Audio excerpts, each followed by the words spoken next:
दीपक की कुछ आकृतियाँ सदैव आपको हटकर दिखाई देंगी और बड़े ही सुंदर रूप से उनके दर्शन होंगे आपको।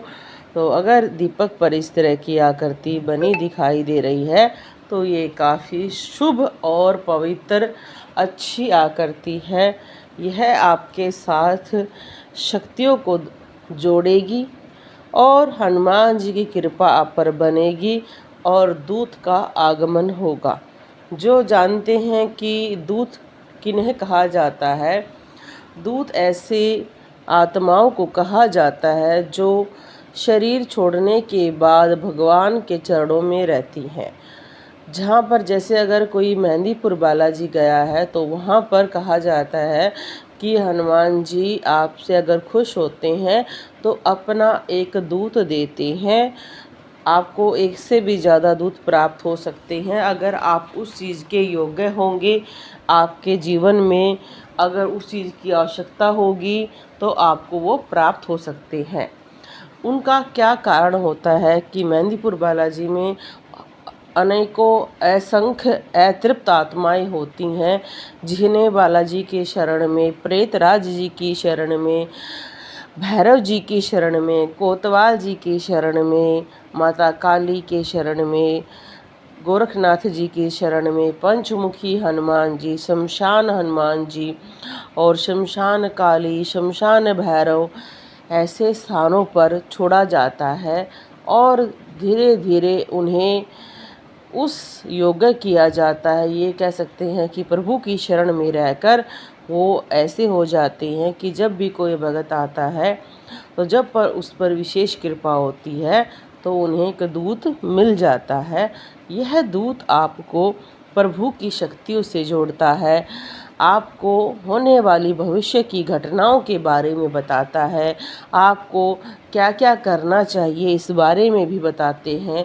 पर कई लोग ये सोचते हैं कि दूत का कार्य सिर्फ भूतों को पकड़ना या भूतों को के बारे में बताना होता है, तो ऐसा नहीं है। यह सिर्फ एक कार्य है।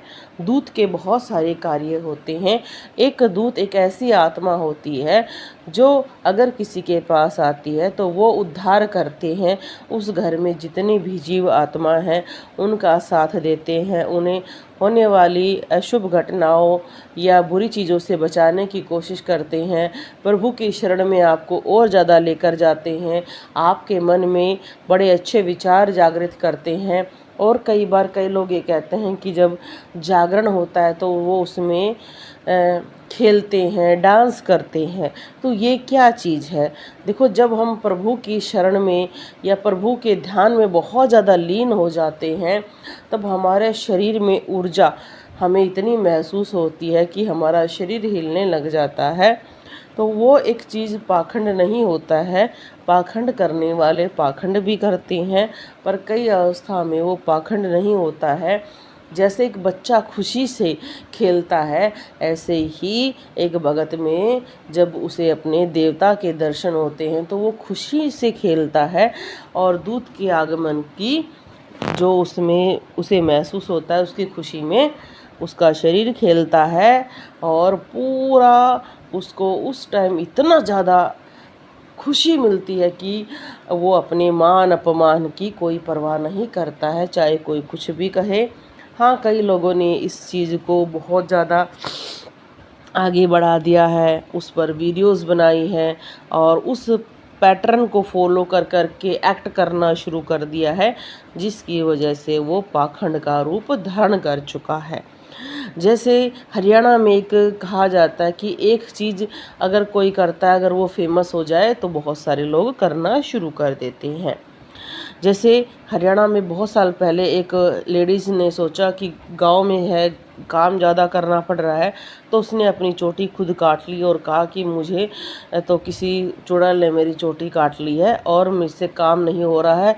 तो ऐसे करके बहुत सारी औरतों ने ऐसा ही किया, पर जब पुलिस इंक्वायरी हुई तब पाया गया कि ये स्वयं द्वारा किया गया पाखंड है।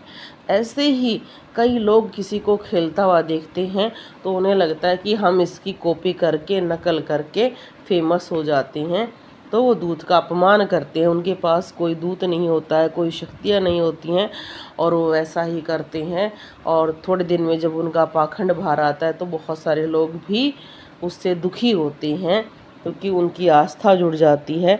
इसलिए पाखंड से बचने का प्रयास करें।